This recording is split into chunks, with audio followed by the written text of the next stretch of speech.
जय हिंद। आज 8 अगस्त है। उम्मीद करता हूं कि जिन लोगों ने आंदोलन में जाना था वो पहुंच चुके होंगे। फिर भी कुछ लोग ना पहुंचे हों और रास्ते में हों, वो इस वीडियो को ना देखें, वरना आरोप लगाएंगे कि ये भड़का दिया और मैं वापस आ गया। उसके बाद जो लोग घर बैठे इस आंदोलन से ज़्यादा उम्मीद रखते हो वो भी इस वीडियो को ना देखें। बाकी जो लोग हैं वो देखें, इसको एंड तक देखें, क्योंकि इस आंदोलन के अलावा और भी कई सारी बातें आपसे बताने वाला हूं जो कि बहुत ही इंपॉर्टेंट है। बात करें इस आंदोलन की तो ये किसके खिलाफ है? अंग्रेजी कानूनों के। ये कब बने? 1857 के बाद। 1857 की जो क्रांति हुई, जो कि बहुत बड़ी क्रांति थी, उसमें जो सबसे बड़ा नाम लिया जाता है वो था मंगल पांडे जी का, जिनके बारे में सभी जानते हैं, जो कि बलिया के रहने वाले थे। एक और भी नाम थे, बीर कुंवर सिंह। शायद जो बिहार से बाहर के लोग होंगे वो कम ही जानते होंगे। बीर कुंवर सिंह ने 80 साल की उम्र में अपना हाथ काट कर फेंक दिया था।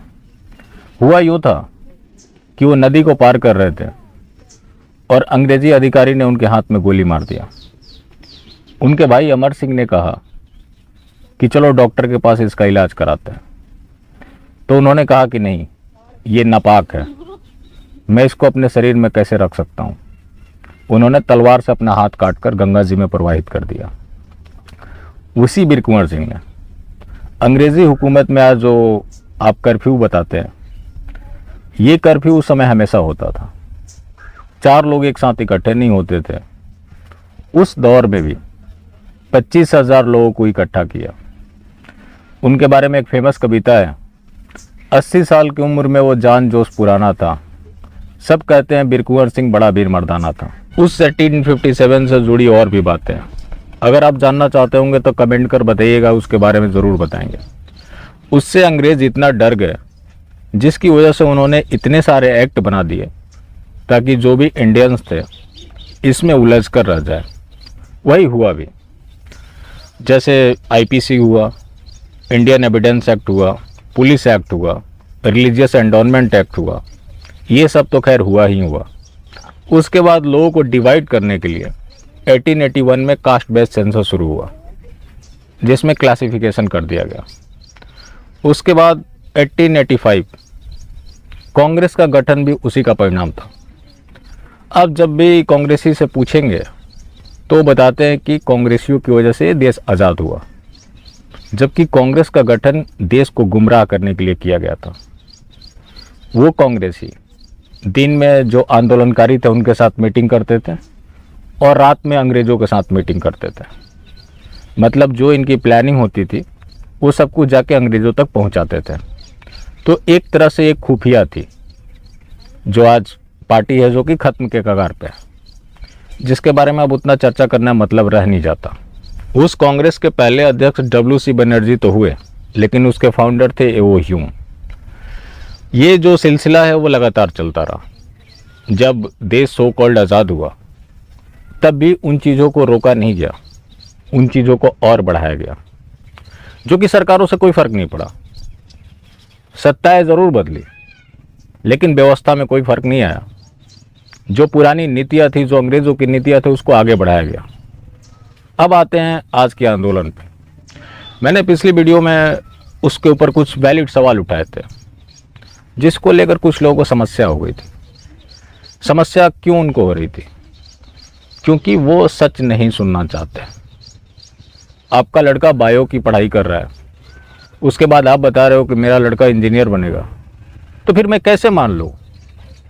एक प्रोसेस के थ्रू गुजरना पड़ता है। मैंने सरकारी यूट्यूबर्स के लेके सवाल किए थे।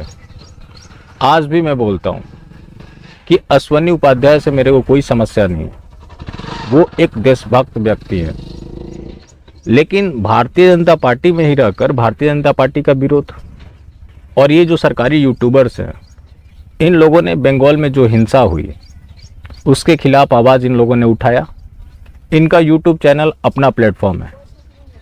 कभी इन्होंने सरकार की नीतियों के ऊपर सवाल खड़े किए, जो सरकार तमाम स्कीमें चला रही है उसके ऊपर कभी इन्होंने सवाल किया? ऊपर से आपको क्या बताते रहे कि सरकारों की अपनी मजबूरियां होती है। सरकारों की मजबूरियां उनके लिए होती है जो उनका वोटर होता है, उनके लिए नहीं होती जो उनको गाली देता है, एंटी नेशनल एक्टिविटीज में शामिल होता है। लेकिन अगर सरकार की 7 सालों की नीतियां देखें तो जो एंटी नेशनल एक्टिविटीज है, जिनको इन लोगों ने गाली दिया, गाली दिलवाया, सारा काम तो उन्हीं लोगों के लिए किया। और भारत में आज हिंदुत्व का मतलब क्या रह गया कि आप मुसलमानों को गाली दो, खुद हिंदूवादी कहलाओ। दूसरों को गाली देने से आपको क्या अचीव होने जाना है? आप जिसको गाली दे रहे हो उसी को मजबूत कर रहे हो, ऊपर से आप उम्मीद करते हो कि आप हिंदुत्व के लिए काम कर रहे हो। आप पूरी तरह से हिंदुत्व के अगेंस्ट काम कर रहे हो। इसके ऊपर जो वैलिड सवाल खड़े करता है उसको आप सुनना नहीं चाहते। कोई भी आंदोलन जो भी हुए आज तक, जब जयप्रकाश नारायण का जन्म हुआ तो उस समय जो पूरा डिस्ट्रिक्ट था एक ही था, अब अलग अलग डिस्ट्रिक्ट बन गए। मैं वहीं का रहने वाला हूँ। तो जब जयप्रकाश नारायण ने आंदोलन किया तो फ्रेंडली आंदोलन नहीं था। चाहे करपात्री जी महाराज ने किया हो, वो भी फ्रेंडली नहीं था। हार्दिक पटेल का आंदोलन रहा हो, वो भी फ्रेंडली नहीं था। चाहे ये चंद्रशेखर रावण का आंदोलन रहा हो, ये भी फ्रेंडली नहीं था। सारे सरकारों के खिलाफ थे। बेशक जितने भी आंदोलन हुए उसका मकसद लोगों का राजनीतिक रहा, उसका लोगों ने फायदा उठाया, बाद में वो राजनीतिक व्यक्ति बन गए। अब ये जो लोग हैं कभी सरकार की नीतियों के ऊपर सवाल खड़े नहीं कर सकते, उसके बाद आपको बोल रहे हैं कि ये पुराने हम कानून हटवा कर देंगे। यही सवाल मैंने खड़ा किया तो बहुत लोगों को लगा कि नहीं, मैं तो लोगों को भड़का रहा हूँ। लोगों को भड़काना नहीं होता है, ये लोगों को आगाह करना होता है। क्योंकि जिन लोगों की इतनी हिम्मत नहीं होती कि वो कभी सरकार के ऊपर सवाल खड़े करें, उसकी नीतियों के ऊपर सवाल उठाएं, लोगों को ये बताते हैं कि ये लोग पुराने कानून को खत्म कर नया कानून बनवाएंगे। जब ये लोग आंदोलन करने जा रहे थे उससे पहले इन्होंने क्या सरकार को कोई अल्टीमेटम दिया? कोई भी जब बड़ा आंदोलन होता है उससे पहले सरकार को अल्टीमेटम दिया जाता है कि ये मेरे डिमांड है, इस चीज़ को इस पार्टिकुलर डेट तक पूरा नहीं किया गया तो हम बड़ा आंदोलन करेंगे। क्या इन लोगों ने सरकार से मिलने के लिए कभी समय मांगा? नहीं मांगा। इसमें जो भी है, अश्वनी उपाध्याय जी तो खैर बीजेपी के प्रवक्ता ही हैं, बाकी लोग भी हैं जो बीजेपी के गैर आधिकारिक प्रवक्ता हैं, जो अलग अलग तरीके से बीजेपी की प्रचार करते हैं। इन लोगों ने क्या कभी सरकार से समय मांगा? सरकार को कोई अल्टीमेटम दिया? नहीं दिया। ये लोग जो घूम घूम कर बीजेपी का प्रचार करते हैं, क्या ये समय मांगेंगे तो सरकार नहीं देगी? अगर नहीं देती है तो अपने सरकारी लोगों को जब वो समय नहीं देती तो बाकी लोगों को क्या देगी? तो बाकी लोगों को तो उम्मीद करना बेकार है। अब अक्सर एक सवाल आपके भी ज़हन में आते हैं और लोग आपको बताने की भी कोशिश करते हैं कि जो हिंदू है 2014 में बना, तो जो हिंदू बना 2014 में वो था पॉलिटिकल हिंदुत्व। आज उसकी ग्राउंड एग्जिस्टेंस कुछ भी नहीं है। उसका सिंपल मतलब है कि आप सोशल मीडिया में जाके बीजेपी की प्रचार करो, चुनाव आए तो लाइन में लगकर बीजेपी को वोट कर दो। लेकिन हमें सोशल हिंदुत्व की ज़रूरत है। आज कई ऐसे मामले होते हैं जहाँ पे आप मेजोरिटी में होते हैं, फिर भी आपकी भद पिट जाती है, बगल वाला कुछ बोलने वाला नहीं होता। तो लोगों को सोशल हिंदुत्व की ज़रूरत है, पॉलिटिकल की नहीं है। मैंने ऐसे कई मामले सुने हैं जहाँ पे लोग पार्टी वाइज बटे हुए हैं। कोई शांति दूत है, वो समाजवादी पार्टी का है, तो जो समाजवादी पार्टी के समर्थक हैं, किसी हिंदू से कोई विवाद हो जाता है तो उसके पीठ पर खड़े होकर चले आते हैं। लेकिन वो लोग ऐसा नहीं करते। तो ये करने की ज़रूरत है, चाहे वो समाजवादी पार्टी का हो या कांग्रेस का हो या किसी भी पार्टी का हो। जो ये शाहीन बाग हो रहा था, यहाँ पे जो इन लोगों ने प्रदर्शन किया, किसके लिए प्रदर्शन कर रहे थे? रोहिंग्याओं के लिए कर रहे थे, पाकिस्तानियों के लिए कर रहे थे। इनके जो प्रवक्ता डिबेट में आते थे, उनका कहना क्या था कि जब हिंदुओं को नागरिकता दी जा रही है तो मुसलमानों को क्यों नहीं दी जा रही है? लेकिन जो एक हिंदू है, पहले जाति के नाम पर बांटा गया, फिर क्षेत्र के नाम पर बांटा गया, लेकिन वो लोग पूरे वर्ल्ड के एक हैं। लेकिन जो हिंदू है वो जाति, प्रदेश, भाषा, अलग अलग नामों पर बांटा हुआ है। तो फिर ऐसा क्यों है? उसके बाद अब उसको पॉलिटिकली बांटा जा रहा है कि अगर वो बीजेपी का नहीं है मतलब वो हिंदू नहीं है। बीजेपी का और हिंदू का क्या मतलब है? देखिए, ये महान हिंदूवादी पार्टी के नेता हैं गुलाब चंद कटारिया। ये कोई छोटे नेता नहीं है, राजस्थान के नेता प्रतिपक्ष हैं। इनका भगवान राम के बारे में क्या स्टेटमेंट है? हमने भगवान राम को जीवन दान दिया, वरना कहीं समुद्र में पड़े होते हैं।